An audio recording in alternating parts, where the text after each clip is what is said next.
বাংলাদেশে জঙ্গিবাদের উত্থান হচ্ছে এবং এটা আমরা মেনে নিতে পারি না।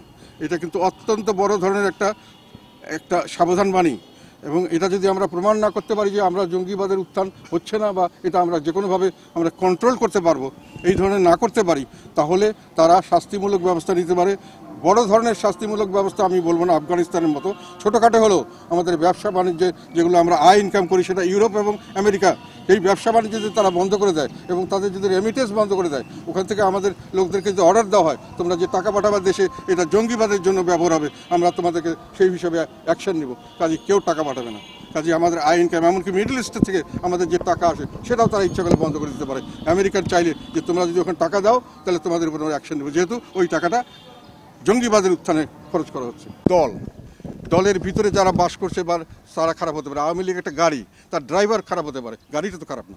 কাজে এগুলো জিনিস বুঝতে হবে। তো এগুলো না বুঝে দেশের একটা বিশাল অঙ্কের জনসংখ্যাকে বাইরে রেখে আমি আমার ইচ্ছা মতো যেটা হাসিনা করতে চেয়েছিল, এই হাসিনার ফেসিবাদী এখন আবার দেখছি যে অর্ধেক লোককে বাদ দিয়ে ইলেকশন করবে জোর করে, এবং জোর করে আমাদেরকে নিয়ে আসবে, কাউকে জোর করে বাদ দেবে।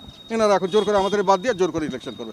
এই ইলেকশন গ্রহণযোগ্য হবে না। এই ইলেকশনে দেশে কোনো স্থিতিশীলতা আসবে না এবং দেশ আরও সামনের দিকে সংঘাতময় দুর্যোগপূর্ণ অবস্থা চলে যাবে। একটা কথা মনে রাখবা, এটা হলো over populated and limited resources country.